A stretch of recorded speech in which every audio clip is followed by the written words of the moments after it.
Welcome to the Human 5.0 Project, the podcast where we cut straight to the breakthroughs that matter, the show where science meets self-optimization. I'm your host, Ultimate Biohacker 10X, and here we break down the real research, real data, and real dosing behind modern biohacking, from compounds and peptides to techniques, devices, lifestyle strategies, and performance protocols.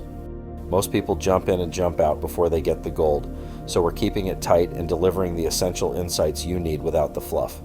If you've taken the time to hit play, we'll make sure you walk away with valuable knowledge that can transform your approach to longevity, health optimization, and beyond. Hello everyone, and welcome back to the Human 5.0 Project, the show where we break down the science of peak performance, longevity, and the technologies that may redefine what the next generation of human health looks like. I'm your host, Ultimate Biohacker 10X, and today we're exploring a molecule that feels like it was ripped straight out of the future, SLU-PP-332. If you've ever wished you could get the benefits of aerobic exercise without grinding through cardio sessions, or if you're interested in metabolic optimization, fat loss, healthy aging, or muscle preservation, this compound is going to get your attention. Right now, in December 2025, SLU-PP-332 is absolutely exploding across the biohacking community.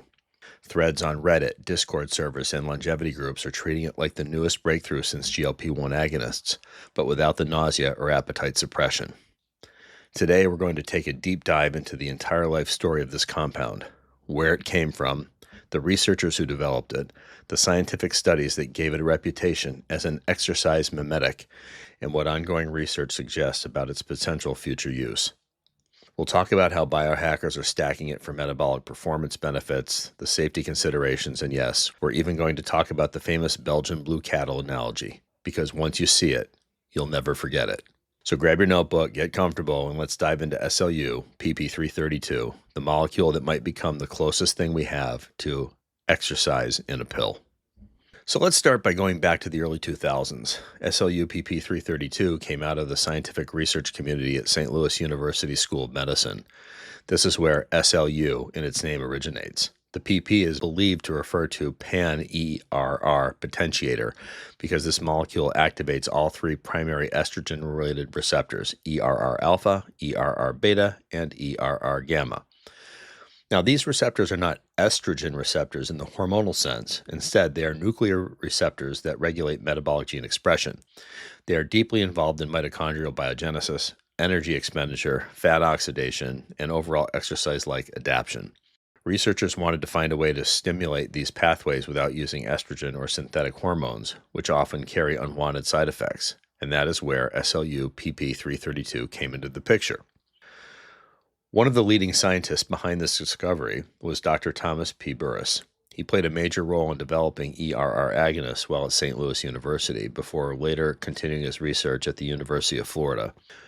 Between 2005 and 2010, Burris and his team used techniques such as X-ray crystallography to examine how the early versions of this molecule fit into the ligand binding pocket of the ERR gamma. This structural mapping helped them design a molecule that could activate ERR receptors across multiple tissues in a balanced and consistent way. By the mid-2010s, the molecule had matured from a theoretical tool into a research compound with real biological effects. And by 2020, SLU-PP-332 had been characterized in major publications as one of the strongest preclinical exercise mimetics ever developed. Now let's move on to what the science actually shows. One of the first breakthrough papers came out in 2020 where researchers demonstrated that SLU-PP-332 activates ERR receptors in a way that dramatically increases mitochondrial biogenesis. When they tested the compound in human muscle cells, mitochondrial output increased by nearly 50%. Key genes involved in endurance performance, including PGC1 alpha and PDK4, were dramatically upregulated. Now, these genes are normally activated during aerobic exercise, but here they were being stimulated without any physical training at all. In 2023, things got even more interesting. A research group from the University of Florida, led again by Dr. Burris, released findings showing that obese mice receiving oral doses of SLU-PP-332 experienced significant metabolic improvements.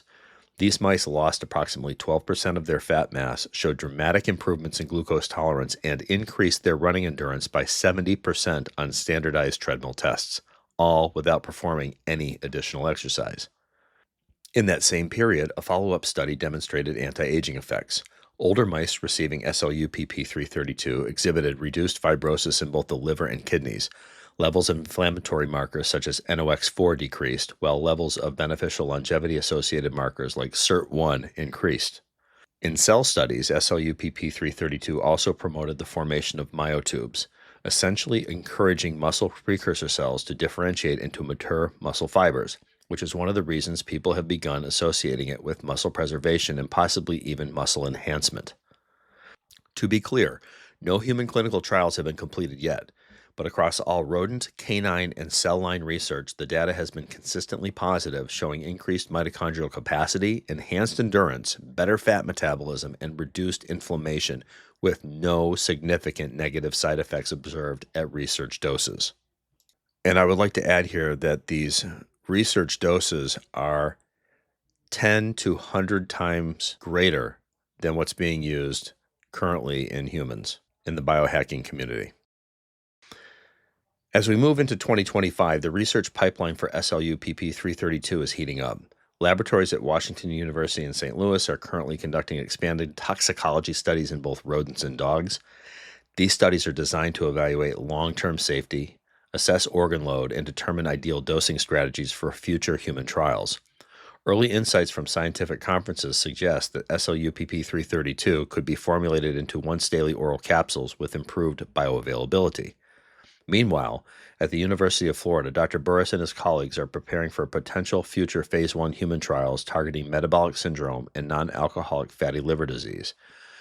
They are also exploring the potential synergy between SLU-PP-332 and GLP-1 agonists like semaglutide. Early preclinical modeling suggests that combining an ERR agonist like SLU-PP-332 with a GLP-1 receptor agonist may compound fat loss effects dramatically by combining decreased caloric intake with increased mitochondrial fuel utilization. Additionally, the National Institute on Aging has been funding research into the anti-aging potential of ERR activation. A July 2025 preprint reported that SLUP-332 decreased oxidative stress markers in aging muscle tissue, increased cell survival signaling pathways, and promoted mitochondrial repair mechanisms in human muscle cells.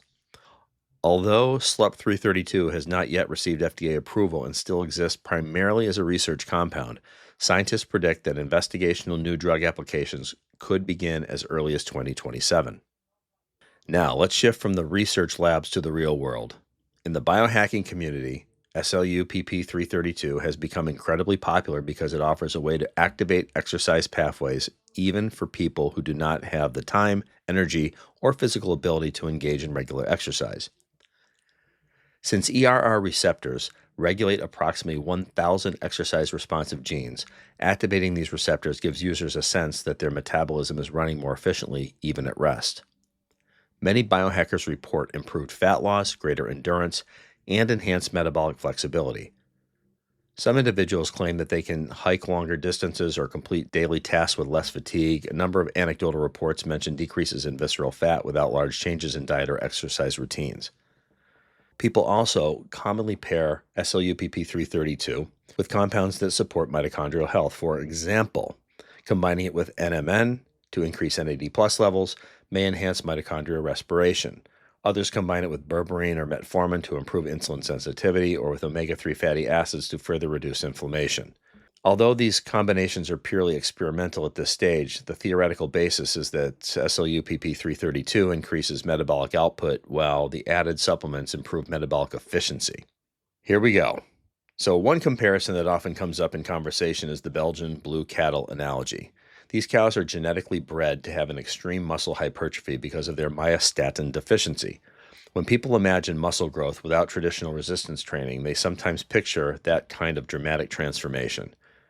While SLUP-332 is not a myostatin inhibitor and does not directly cause muscle hypertrophy, the exercise mimetic effects on mitochondrial density and endurance can indirectly support muscle health and slow age-related muscle decline. One of the reasons SLU-PP-332 has generated so much excitement is its clean safety profile in animal studies. Even at high doses, researchers have not observed significant toxicity in the liver, kidneys, heart, or central nervous system. However, because no human clinical trials have been conducted yet, we cannot definitively claim that the compound is safe in humans. Its half-life, bioavailability, and long-term metabolic impacts still remain unknown. Most importantly, SLU-PP-332 should not be viewed as a replacement for exercise. Although it may mimic key pathways that are activated during endurance training, exercise also provides mechanical loading on muscles, improves neuromuscular coordination, enhances cardiovascular health, and supports psychological well-being. SLU-PP-332 can potentially enhance these benefits or provide support for people who are unable to exercise, but it should not be considered a complete substitute. Okay, so to wrap things up, SLU-PP-332 may represent one of the most exciting preclinical molecules in the world of longevity and metabolic enhancement. It activates the same nuclear receptors that are stimulated by endurance exercise, leading to increased mitochondrial biogenesis, better fat metabolism, and improved muscular endurance, all without physical training. Although human trials have not yet begun, the existing research offers a compelling argument that ERR agonism may play a major role in future medical treatments for obesity, diabetes, fatty liver disease, sarcopenia, and even age-related decline. So whether you're someone who hates cardio, someone who struggles with exercise due to chronic conditions, or someone who simply wants to maximize your metabolic efficiency when you're in the gym, SLU-PP-332 is a compound worth watching. Thank you for joining me today on the Human 5.0 project. Don't forget to subscribe, share the episode, and leave a comment with your thoughts or questions. Until next time, stay curious, stay optimized, and stay committed to building your Human 5.0 future. Thanks for listening to the Human Upgrade Project. If you found value in today's episode, share it with someone who's ready to elevate their biology. Make sure to follow the show for weekly deep dives into peptides, protocols, devices, lifestyle strategies, and the science of high-performance longevity. Until next time, stay curious, stay optimized, and stay 10x.